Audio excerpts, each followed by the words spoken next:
दोस्तों नमस्कार। कहते हैं कि टूटी हुई तलवार से आप इतिहास बना नहीं सकते हैं और टूटी हुई कलम से आप इतिहास लिख नहीं सकते हैं। भारत की राजनीति में 2024 एक ऐतिहासिक चुनाव है।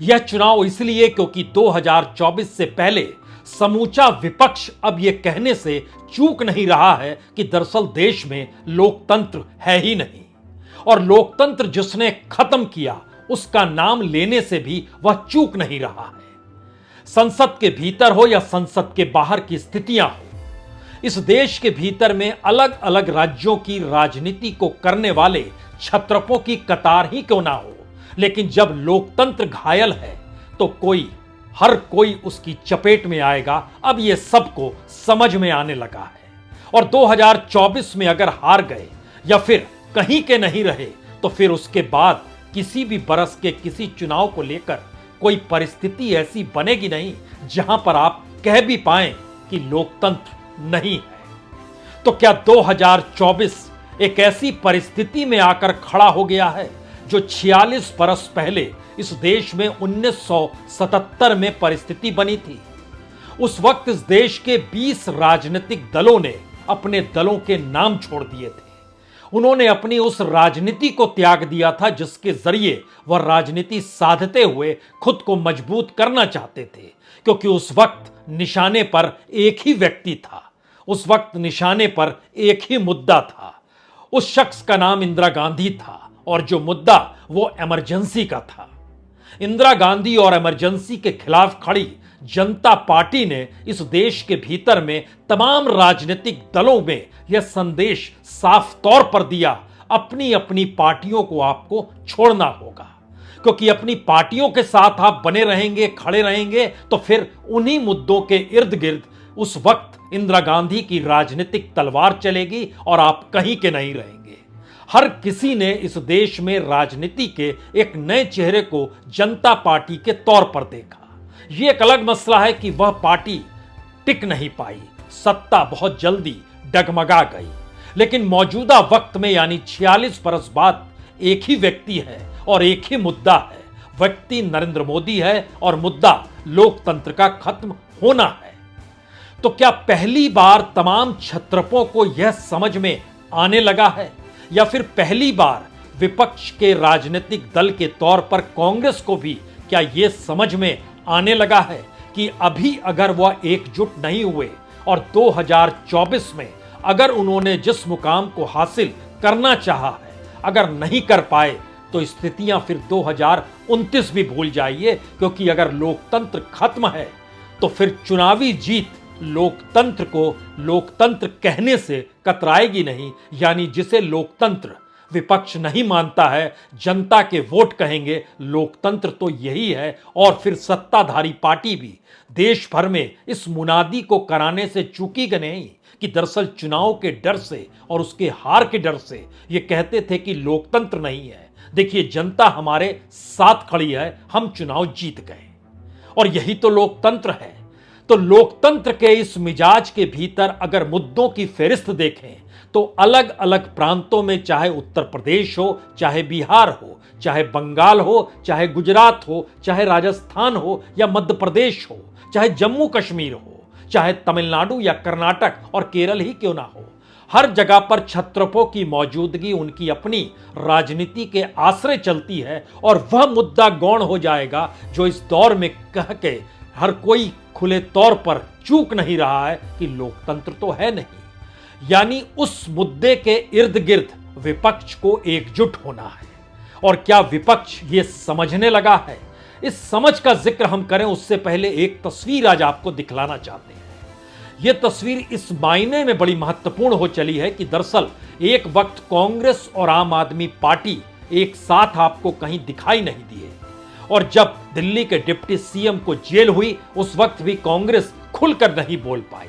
लेकिन आज पार्लियामेंट के भीतर और पार्लियामेंट के बाहर जब नारे लगाते हुए सांसदों और विपक्ष के सांसदों की टोली निकली तो उसने खुले तौर पर नारा आम आदमी पार्टी के नेता संजय सिंह लगा रहे हैं और उसके पीछे कांग्रेस के तमाम नेताओं की कतार और दूसरे विपक्षी राजनीतिक दल भी उसी के सुर में सुर मिला रहे हैं। यह सियासत का एक नायाब मोड़ है। लेकिन पहले आप इसे सुनिए। मोदी अडानी भाई भाई, देश बेच के खाई मलाई, मोदी अडानी भाई भाई, देश बेच के खाई मलाई, देश बेचना बंद करो, बंद करो, बंद तो इस तस्वीर और इन नारों को अपने जहन में रखिए, क्योंकि 2024 में अगर यही नारों की आवाज राजनीतिक मुद्दे के तौर पर लोकसभा चुनाव के इर्द गिर्द घुमड़ने लगी तो फिर विपक्ष का कोई नेता और उसकी कोई पार्टी मायने नहीं रखेगी। क्योंकि एकजुटता के बीच हर किसी को अपने दल को छोड़ना होगा, अपनी नेतागिरी को त्यागना होगा, राज्यों के मुद्दे दफन करने होंगे और जो लंबी फेरिस्त लोकतंत्र को लेकर मौजूदा वक्त में नरेंद्र मोदी के साथ संसद के भीतर बाहर लगातार खड़ी की जा रही है, उस दायरे में तमाम मुद्दों को उभारना होगा। क्योंकि एक झटके में 2019 के चुनाव के परिणामों को भी अगर आप परखेंगे तो जितने वोट बीजेपी और उसके सहयोगी दलों को मिले उससे कहीं ज्यादा वोट विपक्ष के तमाम बिखरे हुए पॉलिटिकल पार्टीज को मिले। क्या वाकई ये मैथमेटिक्स इतना आसान है? आसान नहीं है। लेकिन सवाल सबसे बड़ा यही है कि अगर नरेंद्र मोदी भाषण देने के लिए बिहार जाते हैं तो वहां वह करप्शन का मुद्दा उठाएंगे, उत्तर प्रदेश में जाति का मुद्दा उठेगा, बंगाल में जाति का मुद्दा भी, करप्शन का मुद्दा भी, नारदा शारदा भी और 80-20 भी उठेगा। और तमाम प्रांतों में ऐसी परिस्थितियां हैं। यानी मुद्दों को अगर एक साथ लाकर खड़ा करना है तो विपक्ष को 2024 के चुनाव के लिए अपनी उस राजनीतिक जमीन को खत्म कर देना होगा, दफन कर देना होगा, जहां पर जिस जमीन पर वो राजनीति करती है वहां के मुद्दे खड़े नहीं हो पाए। क्योंकि दूसरी तरफ पहली बार लोकतंत्र के इर्द गिर्द घुमड़ते मुद्दों की फहरिस्त इतनी बड़ी है, उसमें सिर्फ अडानी और मोदी का जिक्र भर नहीं है, बल्कि इस फहरिस्त को अगर टटोलना शुरू कीजिएगा तो बैंकों का कंगालीपन आएगा, इस देश के पीएसयूज का बेचना आएगा, इस देश में कॉरपोरेट टैक्स कैसे माफ किया गया यह भी उभर कर आएगा, कोर सेक्टर और खेती तक कॉरपोरेट के हवाले कर दी गई, बेरोजगारी उफान पर रही, मैन्युफैक्चरिंग सेक्टर नीचे चला गया, ब्लैक मनी पे आपने ध्यान देना बंद कर दिया, कर्ज लेकर भागने वालों की तादाद बढ़ती चली गई और हमारी जांच एजेंसियां कुछ नहीं कर पाई। यहां तक कि देश छोड़ने वालों की तादाद जो एक्सटर्नल अफेयर मिनिस्ट्री बताती है वह भी कहती है बीते 9 बरस में मैक्सिमम लोग चले गए। यानी इस देश के भीतर धंधा यानी बिजनेस करने का भी माहौल नहीं, या वहां पर भी करप्शन है। इस देश का हायर एजुकेशन सिस्टम तहस नहस हो गया क्योंकि इस देश में ध्यान नहीं दिया गया। और इस परिस्थिति के भीतर पीएफ पुराना दे कि नया दे, विदेश नीति और विदेश नीति के इर्द गिर्द सवाल सिर्फ चीन का नहीं बल्कि अपने मित्र कॉरपोरेट को मदद करने के लिए विदेश नीति की दिशा में बढ़ते हुए कदम इस देश में चल रहे हैं। क्या सेना का उपयोग कैसे होगा, राष्ट्रवाद का मतलब क्या है, नेशनलिज्म और उसके आश्रय हिंदुत्व कैसे चलेगा, सीए एनआरसी जैसे वक्तव्य भी इस देश में जुमलों में तब्दील हो गए। और तो और इस देश की परिस्थिति में जो जासूसी हो रही थी, जो राफेल की डील हुई, अगर उन मुद्दों के इर्द गिर्द 2024 के चुनाव को ले जाना है तो राजनीतिक दलों को अपनी राजनीतिक जमीन को त्यागना होगा।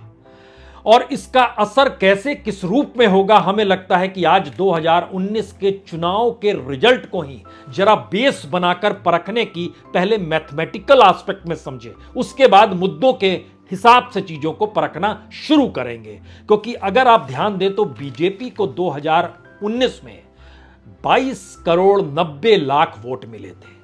उसके इर्द गिर्द कोई राजनीतिक दल नहीं था, कांग्रेस थी जिसको 11 करोड़ 94 लाख वोट मिले थे। यानी एक लिहाज से बीजेपी 23 करोड़ तो कांग्रेस 12 करोड़। अब सवाल है, इतने बड़े गैप को पाटने के लिए हमें लगता है कि आज तमाम नेता अगर वह सारी चीजों को छोड़ रहे हैं, जैसे आज नारे लगाते हुए एक साथ दिखाई दे रहे हैं, और सबकी जुबान पर जिक्र इस बात का है कि मोदी सत्ता ने लोकतंत्र को खत्म कर दिया और इसका डंका देश में नहीं विदेश में भी पीटा जा रहा है, तो देश के भीतर यह मुद्दा कैसे बनेगा और इस मुद्दे के इर्द गिर्द अगर राजनीतिक दिशाएं सबकी अलग अलग होगी तो फिर इस मुद्दे का क्या मतलब बचेगा और विपक्ष 2024 के बाद कहां पर जाएगा कोई नहीं जानता है। तो ऐसे में पहले मैथमेटिक्स यानी वोटों के आश्रय। अब आप समझिए विपक्ष के वह नेता जो कांग्रेस के साथ नहीं खड़े और कांग्रेस उनके साथ नहीं खड़ी 2019 में, अगर उनके वोटों को जोड़ दिया जाए तो यह जो 23 करोड़ के बीजेपी के वोट हैं वह एक झटके में कम हो जाएंगे इस पूरे विपक्ष के एस्पेक्ट को लेकर, क्योंकि इसकी तादाद हो जाएगी 24 करोड़ के से ज्यादा हो जाएगी। इसको और सिलसिलेवार तरीके से समझिए। कांग्रेस को वोट 12 करोड़, ममता बनर्जी को वोट लगभग 2.5 करोड़ वोट, मायावती को 2 करोड़ 22 लाख वोट, अखिलेश यादव को वोट 1 करोड़ 56 लाख, उद्धव ठाकरे को 1 करोड़ 28 लाख, चंद्रबाबू नायडू को 1 करोड़ 25 लाख वोट, शरद पवार को 85 लाख वोट, चंद्रशेखर राव यानी टीआरएस यानी बीआरएस यानी तेलंगाना 76 लाख वोट, तेजस्वी यादव 66 लाख वोट, बादल परिवार यानी अकाली दल 37 लाख वोट, देवगौड़ा यानी 34 लाख वोट, केजरीवाल यानी 27 लाख वोट, हेमंत सोरेन यानी 19 लाख वोट और आरएलडी यानी लगभग 14.5 लाख वोट। अगर इन सारे वोटों को जोड़ते हैं इतनी पॉलिटिकल पार्टीज, नेताओं को ध्यान रखिए, ममता, मायावती, अखिलेश, उद्धव ठाकरे, चंद्रबाबू नायडू, शरद पवार, चंद्रशेखर राव, तेजस्वी यादव, बादल, देवगौड़ा, केजरीवाल, हेमंत सोरेन और आरएलडी यानी अजीत सिंह पार्टी के जो उनके बेटे अब संभाले हुए हैं, इनके कुल वोट जो जुड़ते हैं वह हो जाते हैं लगभग 12 करोड़ 38 लाख और कांग्रेस के थे 11 करोड़ 94 लाख। दोनों को मिलाइएगा तो यह हो जाएंगे 24 करोड़ 32 लाख। ये पहले राउंड की मैथमेटिक्स है और दूसरी तरफ बीजेपी 22 करोड़ 90 लाख यानी उसको पार चले गए। इसमें नीतीश कुमार उस वक्त साथ खड़े थे, शिवसेना भी साथ खड़ी थी, आप कहेंगे अकाली भी साथ खड़े थे।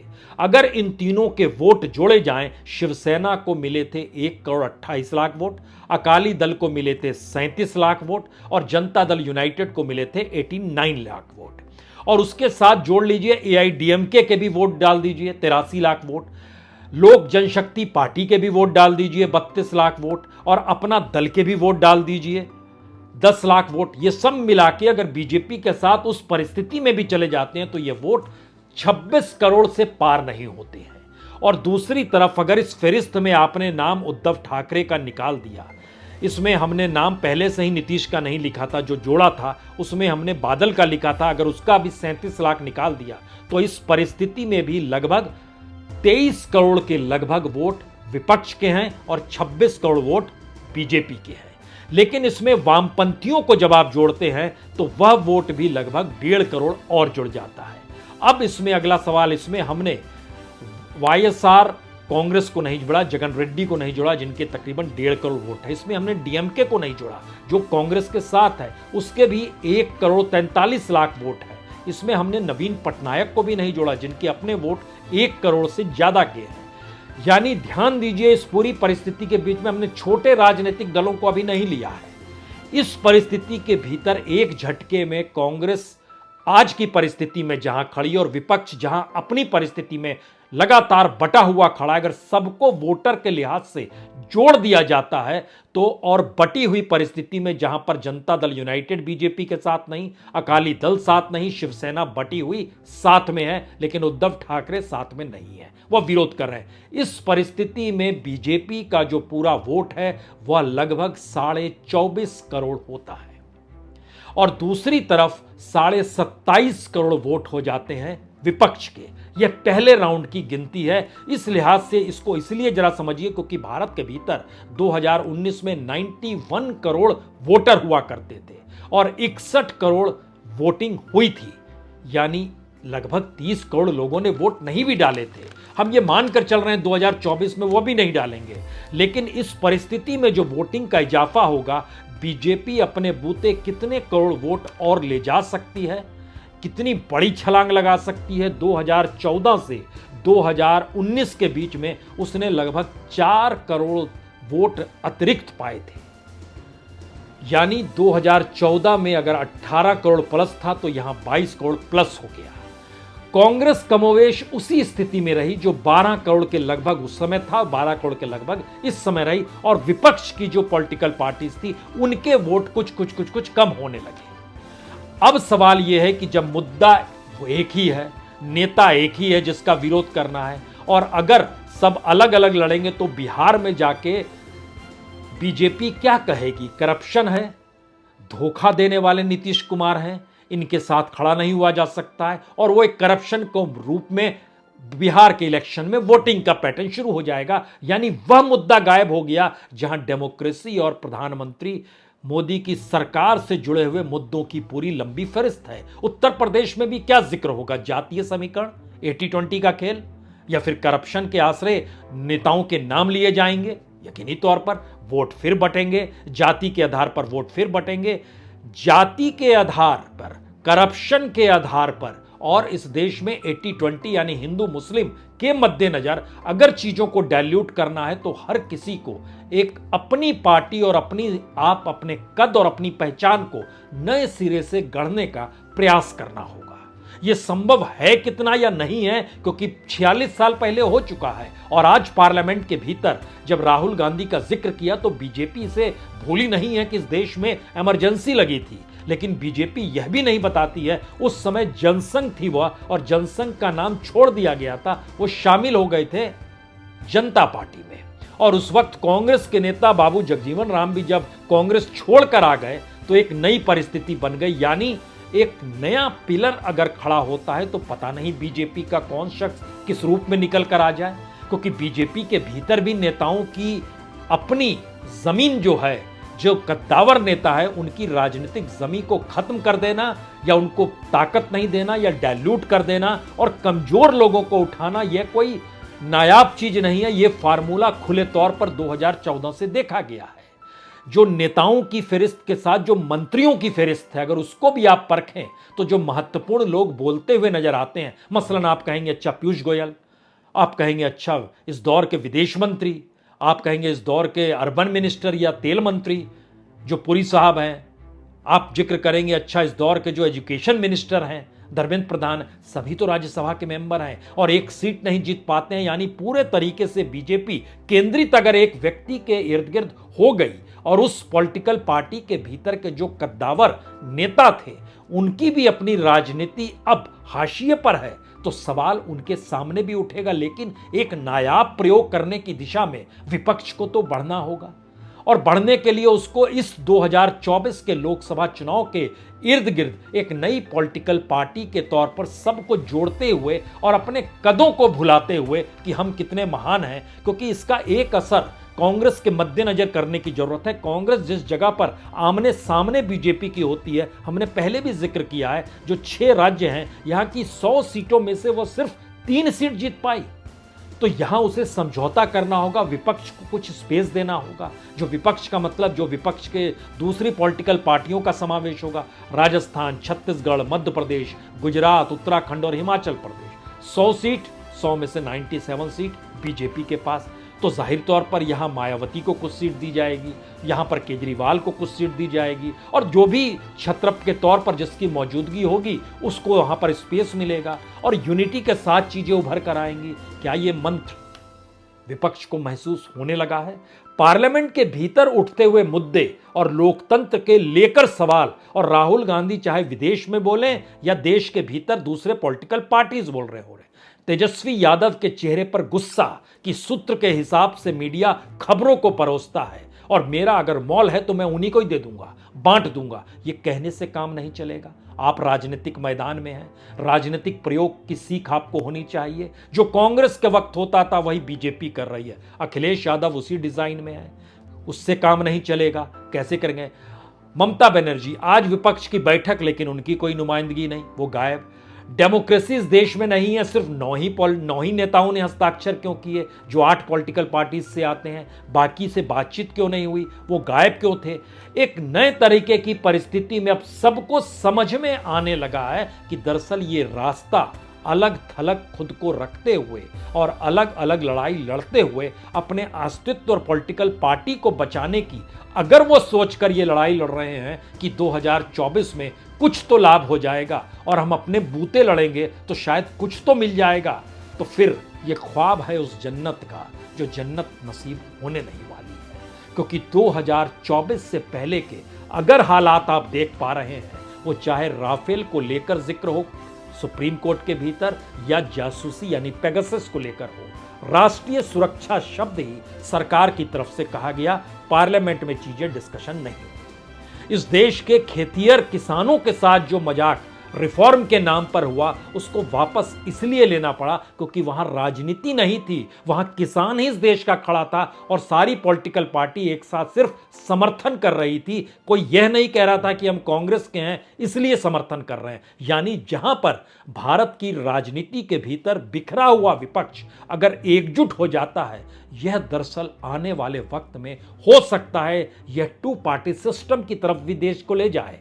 लेकिन बड़ा सवाल यह है कि लोकसभा का चुनाव और राज्यों का चुनाव, इसमें कुछ अंतर 2024 के चुनाव के मद्देनजर हर किसी को ना सिर्फ देखना समझना होगा बल्कि इस पाठ को पढ़ना भी होगा कि पार्लियामेंट के भीतर एक साथ खड़े होकर नारे लगाने से भर से काम नहीं चलेगा, पार्लियामेंट से निकलकर भी नारे लगाने से काम नहीं चलेगा। और जब सबको पता है कि 150 के करीब पॉलिटिशियंस के नाम उस सीबीआई और ईडी की फाइल में है जिसकी गिरफ्तारी हर राजनीतिक लाभ के मौके पर की जाएगी, और 2024 के चुनाव में 1 बरस का ही तो वक्त है, सारे राजनीतिक प्रयोग की जमीन इसी 12 महीनों में होनी है।